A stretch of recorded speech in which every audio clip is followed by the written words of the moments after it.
मंदिर और मस्जिद, मुंशी प्रेमचंद की एक अनुपम कहानी। दोस्तों, ये कहानी प्रेमचंद की एक उदार मुस्लिम चौधरी इतरत अली की कहानी है, जिसका मानना है कि खुदा और भगवान एक ही है। चौधरी जहाँ हर रोज़ 5 बजे गंगा घाट पर जाकर स्नान करता और सुराही में गंगा जल भर उसका सेवन करता, वहीं दूसरी ओर नियम से 5 वक्त की नमाज भी पढ़ता है। दोस्तों, आगे हम जानने की कोशिश करते हैं कि कहानी में आगे क्या होता है। तो दोस्तों, वीडियो को अंत तक ज़रूर देखें और कहानी का लुत्फ़ उठाएं। दोस्तों, अगर ये कहानी अच्छी लगे तो इस चैनल को लाइक, शेयर व सब्सक्राइब ज़रूर करें। तो चलते हैं अपने आगे की कहानी में।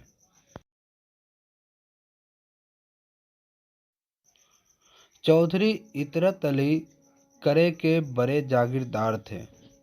उनके बुजुर्गों ने शाही ज़माने में अंग्रेज़ी सरकार की बड़ी बड़ी खिदमत की थी। उनके बदले में यह जागीर मिली थी। अपने सुप्रबंधन से उन्होंने अपनी मिल्कियत और भी बढ़ा ली थी और अब इस इलाके में उनसे ज़्यादा धनी मानी कोई आदमी न था। अंग्रेज़ हुक्काम जब इलाके के दौरे करने जाते तो चौधरी साहब की मिजाज पुरसी के लिए ज़रूर आते थे, मगर चौधरी साहब खुद किसी हाकिम को सलाम करने न जाते, चाहे वह कमिश्नर ही क्यों न हो। उन्होंने कचहरियों में न जाने का व्रत सा कर लिया था। किसी इजलास दरबार में भी न जाते थे। किसी हाकिम के सामने हाथ बांधकर खड़ा होना और उसकी हर एक बात पर जी हुजूर करना अपनी शान के खिलाफ समझते थे। वह यथासाध्य किसी मामले मुकदमे में ना पड़ते थे, चाहे अपना नुकसान ही क्यों न होता हो। यह काम 16 आने मुख्तारों के हाथ में था। वे एक के 100 करे या 100 के एक, फारसी और अरबी के आलिम थे। शरा के बड़े पाबंद, सूद को हराम समझते, 5 वक्त की नमाज अदा करते, 30 रोजे रखते और नित्य कुरान की तलावत यानी कि पाठ करते थे। मगर धार्मिक संकीर्णता कहीं छू तक नहीं गई थी। प्रातःकाल गंगा स्नान करना उनका नित्य का नियम था। इतना दान पुण्य करने पर भी उन पर किसी महाजन का एक कौड़ी का भी कर्ज नहीं था। नियत की कुछ ऐसी बरकत थी कि दिन ब दिन उन्नति ही होती थी।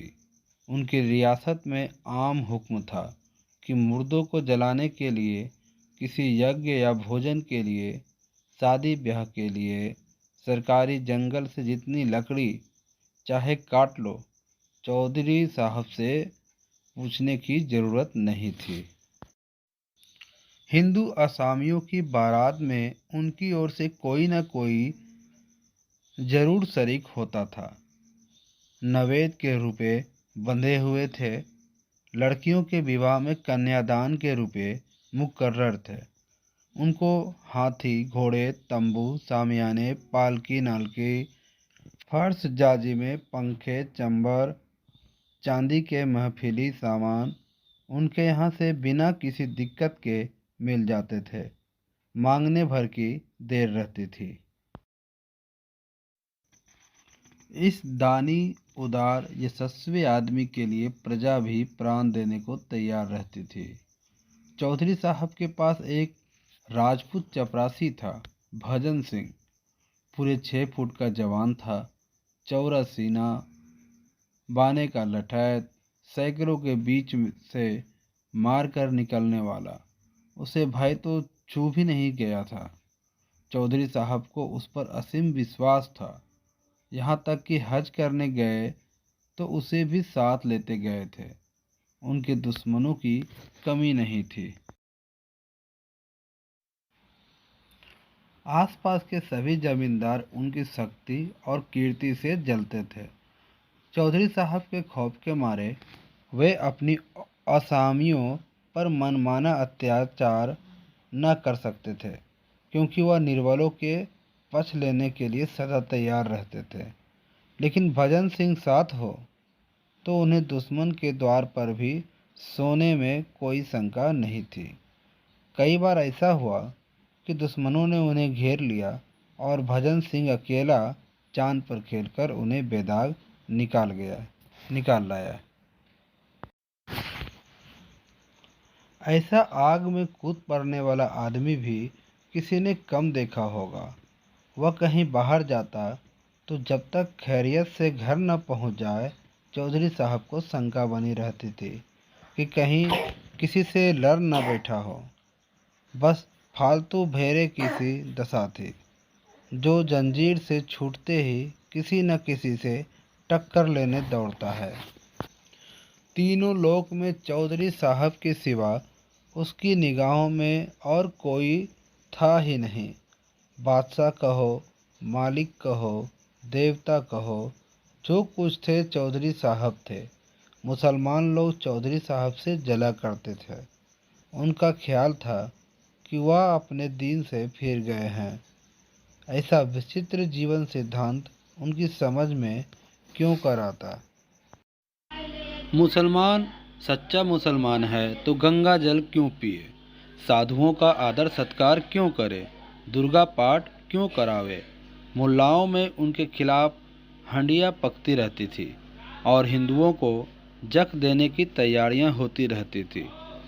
आखिर यह राय तय पाई गई कि ठीक जन्माष्टमी के दिन ठाकुर द्वारे पर हमला किया जाए और हिंदुओं का सिर नीचा कर दिया जाए। दिखा दिया जाए कि चौधरी साहब के बल पर फूले फूले फिरना तुम्हारी भूल है। चौधरी साहब ही क्या लेंगे? अगर उन्होंने हिंदुओं की हिमायत की तो उनकी भी खबर ली जाएगी। सारा हिंदूपन निकल जाएगा। अंधेरी रात थी। करे के बड़े ठाकुर द्वारे में कृष्ण का जन्मोत्सव मनाया जा रहा था।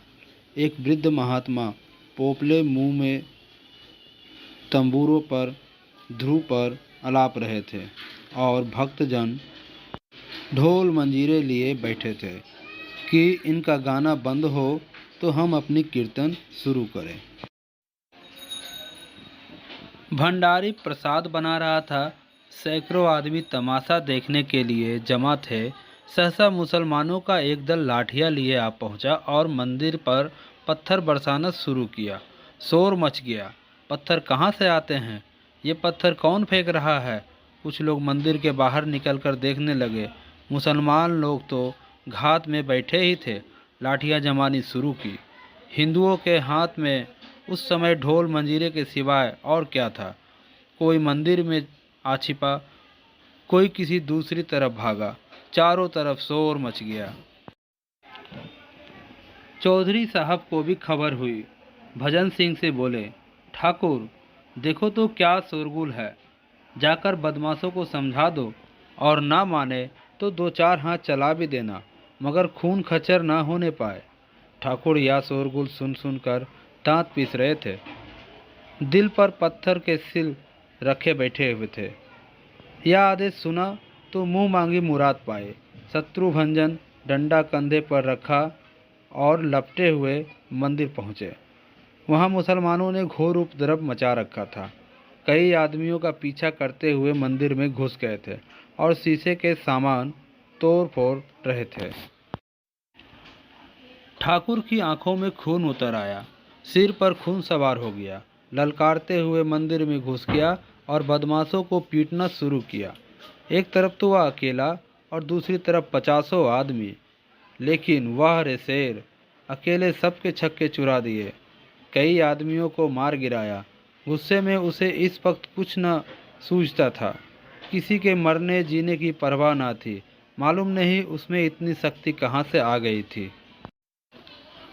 उसे ऐसा जान पड़ता था कि कोई दैवी शक्ति मेरी मदद कर रही हो। कृष्ण भगवान स्वयं उसकी रक्षा करते हुए मालूम होते थे। धर्म संग्राम में मनुष्यों से अलौकिक काम हो जाते हैं।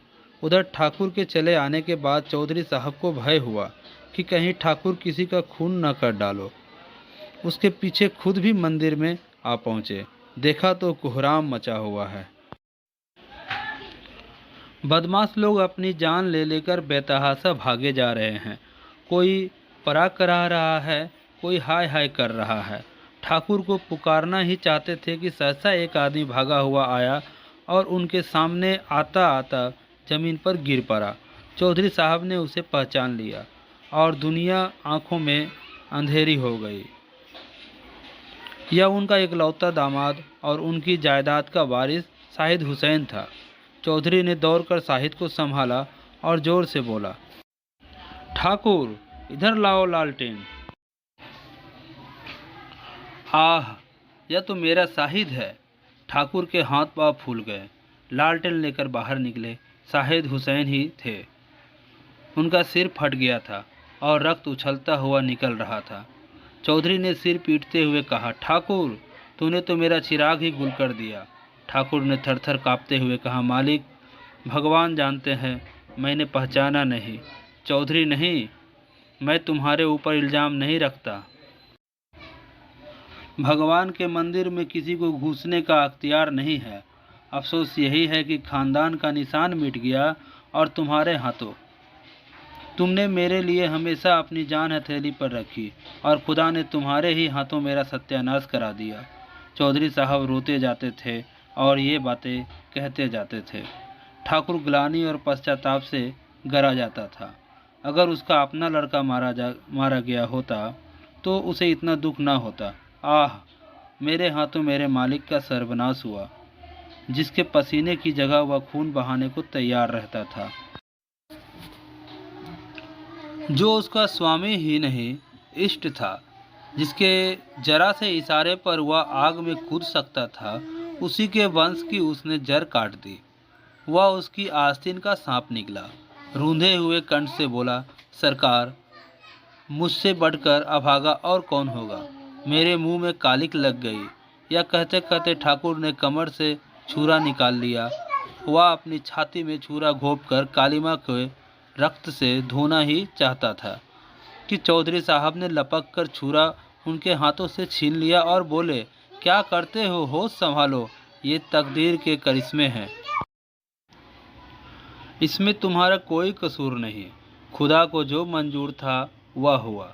मैं अगर खुद शैतान के बहकावे में आकर मंदिर में घुसता और देवता की तौहीन करता और तुम मुझे पहचान कर भी कत्ल कर देते तो मैं अपना खून माफ़ कर देता। किसी के दीन की तौहीन करने से बड़ा और कोई गुनाह नहीं है। गो इस वक्त मेरा कलेजा फटा जा रहा है और यह सदमा मेरी जान ही लेकर छोड़ेगा, पर खुदा गवाह है कि मुझे तुमसे जरा भी मलाल नहीं है। तुम्हारी जगह मैं होता तो मैं भी यही करता, चाहे मेरे मालिक का बेटा ही क्यों न होता। घर वाले मुझे तानों से छेदेंगे। लड़की रो रो कर मुझसे खून का बदला मांगेगी। सारे मुसलमान मरे खून के प्यासे हो जाएंगे। मैं काफिर और बेदीन कहा जाऊंगा। शायद कोई दीन का पक्का नौजवान मुझे कत्ल करने पर भी तैयार हो जाए, लेकिन मैं हक से मुंह न मोड़ूंगा। अंधेरी रात है, इसी दम यहाँ से भाग जाओ और मेरे इलाके में किसी छावनी में छिप जाओ। वह देखो, कई मुसलमान चले आ रहे हैं, मेरे घर वाले भी हैं। भागो भागो। साल भर भजन सिंह चौधरी साहब के इलाके में छिपा रहा। एक ओर मुसलमान लोग उसकी टोह में लगे रहते थे, दूसरी ओर पुलिस। लेकिन चौधरी उसे हमेशा छिपाते रहते थे। अपने समाज के ताने सहे, अपने घर वालों का तिरस्कार सहा, पुलिस के वार सहे, मुल्लाओं की धमकियां सही, पर भजन सिंह की खबर किसी को कानो कान न होने दी। ऐसे वफादार स्वामी भक्त सेवक को वह जीते जी निर्दयी कानून के पंजे में न देना चाहते थे। उनके इलाके की छावनी में कई बार तलाशियां हुई। मुल्लाओं ने घर के नौकरों, मामाओं, लौंडियों को मिलाया, लेकिन चौधरी ने ठाकुर को अपने एहसानों की भांति छिपाए रखा। लेकिन ठाकुर को अपने प्राणों की रक्षा के लिए चौधरी साहब को संकट में पड़े देखकर असहाय वेदना होती थी।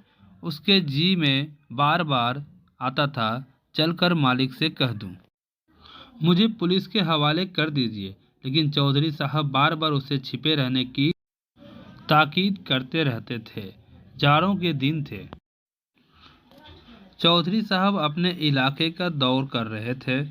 अब वह मकान पर बहुत कम रहते थे। घर वालों के शब्द वानों से बचने का यही उपाय था। रात को खाना खाकर लेटे ही थे कि भजन सिंह आकर सामने खड़ा हो गया। उसकी सूरत इतनी बदल गई थी कि चौधरी साहब देखकर चौंक पड़े। ठाकुर ने कहा, सरकार अच्छी तरह है? चौधरी ने कहा, हाँ, खुदा का फजा है। तुम तो बिल्कुल पहचाने ही नहीं जाते। इस वक्त कहाँ से आ रहे हो?